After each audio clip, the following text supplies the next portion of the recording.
नमस्कार, स्वागत है आपका टाइम्स नाम नवभारत। आप देख रहे हैं, मैं हूं आपके साथ अनुराग सिंह।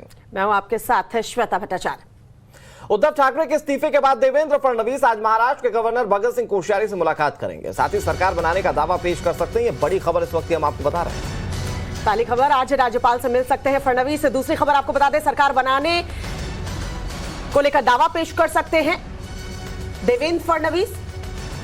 तीसरी खबर, 1 जुलाई को सीएम पद की शपथ ले सकते हैं। ये बड़ी खबर इस वक्त की हम आपको बता रहे हैं। बड़ी बात यह, सुबह 11 बजे बीजेपी की कोर कमेटी की बैठक होगी, तो आज बागी एमएलए मुंबई भी आ सकते हैं। ये 5वीं बड़ी खबर है। बात 6वीं खबर की करें तो राज्यपाल के सामने बागियों की परेड आज हो सकती है।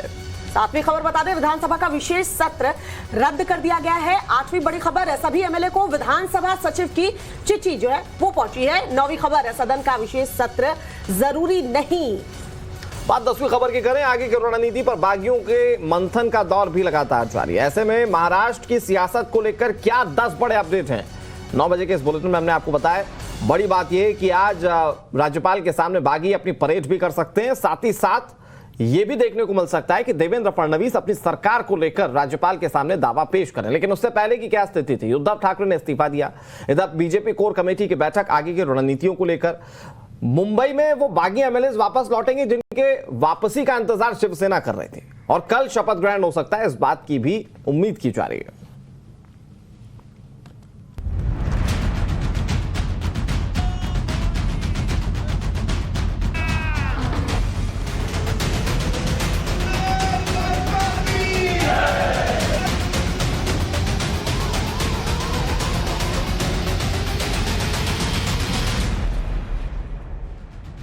महाराष्ट्र का हाई वोल्टेज ड्रामा 10 दिन चला, जिसमें एक्शन था, इमोशन था और ढेर सारा ड्रामा। एक्शन 21 जून को शुरू हुआ, जब शिवसेना के एकनाथ शिंदे ने शिवसेना से बगावत की और 34 विधायकों को लेकर सूरत पहुंच गए। 27 जून को उद्धव ठाकरे ने बागी विधायकों के लिए एक इमोशनल चिट्ठी लिखी, हालांकि वो बेअसर साबित हुई। और 29 जून को क्लाइमेक्स वाला ड्रामा, जब फेसबुक पर महाराष्ट्र के मुख्यमंत्री और शिवसेना प्रमुख उद्धव ठाकरे आए और मुख्यमंत्री पद से इस्तीफे का ऐलान कर दिया। आम्ही जे काय करतो ते साध्या शिवसैनिकांसाठी, मराठी माणसासाठी आणि होय हिंदूंसाठी आम्ही करतो। मग उगाच गुळाच्या ढेपेला मुंगळा चिकटून बसतो तसं चिकटून बसणारा मी नाही। मी गेल्या बुधवारीच आपल्याला सगळ्यांना सांगून वर्षा हे निवासस्थान, शासकीय निवासस्थान सोडलं, मातोश्री, माझ्या मातोश्रीमध्ये आलो, आपल्या मातोश्रीमध्ये आलो। आज मी आपल्या सगळ्यांच्या समोर मुख्यमंत्री पदाचा देखील त्याग करत आहे। उद्धव ठाकरे के इस ऐलान के साथ ही महाराष्ट्र के सियासी महाभारत का अंत हो गया। न संजय राउत की धमकी काम आई और न ही उद्धव के इमोशन। उद्धव के कुनबे से एकनाथ शिंदे समेत जो 39 विधायक टूटे, उद्धव की शिवसेना को ही तोड़ दिया और उद्धव कैबिनेट से निकले हाथ जोड़कर विदाई दी और कुछ नियम कानूनों की रस्मों अदायगी के लिए राजभवन के लिए पुत्र आदित्य ठाकरे के साथ निकल पड़े। कार वो खुद ड्राइव कर रहे थे। आदित्य ठाकरे पीछे की सीट पर बैठे थे। आदित्य के साथ सचिन परब और उद्धव ठाकरे के साथ सामने की सीट पर छोटे सुपुत्र तेजस ठाकरे बैठे। यही चारों लोग राज्यपाल भगत सिंह कोश्यारी के पास राजभवन पहुंचे। उद्धव इस्तीफे का ऐलान तो कर ही चुके थे, राज्यपाल को सौंपने की औपचारिकता बाकी थी, जो राज्यपाल को इस्तीफा देने के साथ पूरी हुई। ये उसी समय की तस्वीरें हैं जब राज्यपाल कोश्यारी, उद्धव ठाकरे और आदित्य ठाकरे भी मुस्कुराते हुए दिखाई दे रहे हैं। कुछ घंटों पहले महाराष्ट्र की सरकार को सुरक्षित बताने वाली शिवसेना महाराष्ट्र की सरकार से आउट हो गई, और ये सब हुआ सुप्रीम कोर्ट के एक फैसले के बाद। शिवसेना की मांग थी कि गवर्नर कोश्यारी के फ्लोर टेस्ट के फैसले पर सुप्रीम कोर्ट रोक लगाए, लेकिन ऐसा हुआ नहीं। और उद्धव ठाकरे को ये तो खूब पता था कि विधानसभा में विधायकों के नंबर उनके पक्ष में नहीं है, लिहाजा जो महाड्रामा आज फ्लोर टेस्ट के साथ खत्म होता, उद्धव ठाकरे ने अपने इस्तीफे के साथ 29 जून को ही समाप्त कर दिया। रंजीता झा और शिवानी मिश्रा के साथ गौरव श्रीवास्तव, टाइम्स नाउ नवभारत, मुंबई।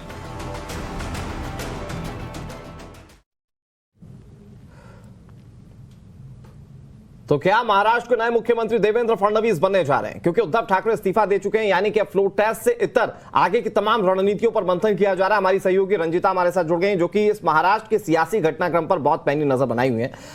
रंजीता, इस वक्त क्या घटनाक्रम आपको नजर आ रहा है? क्योंकि एक तरफ तो बीजेपी की कोर ग्रुप की बैठक होनी है, बागी भी वापस लौट जाएंगे और उद्धव ठाकरे अपने आप को लीग से पहले ही बाहर कर चुके हैं, यानी कि अब सारी रणनीतियां सरकार बनाने को लेकर सामने आएंगी।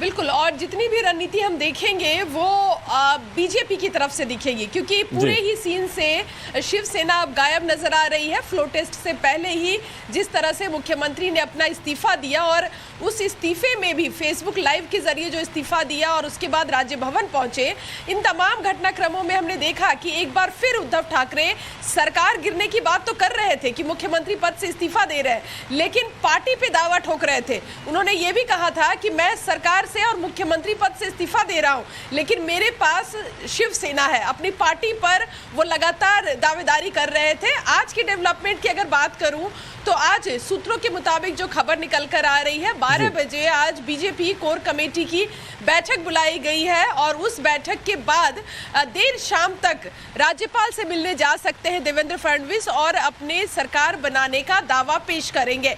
लेकिन इस कोर कमेटी में क्या होगा? बताया जा रहा है कि जो देवेंद्र फडणवीस अपने आवास पर ये बैठक करेंगे, जिसमें वरिष्ठ नेता भी शामिल होंगे, चंद्रकांत पाटिल, सीटी रवि, इसके अलावा जो भी कोर कमेटी के सदस्य हैं, जो वरिष्ठ नेता है बीजेपी के, वो तमाम नेता इस बैठक में शामिल होंगे। वहां चर्चा की जाएगी और उसके बाद राज्यपाल के पास पहुंचा जाएगा। हालांकि राज्यपाल के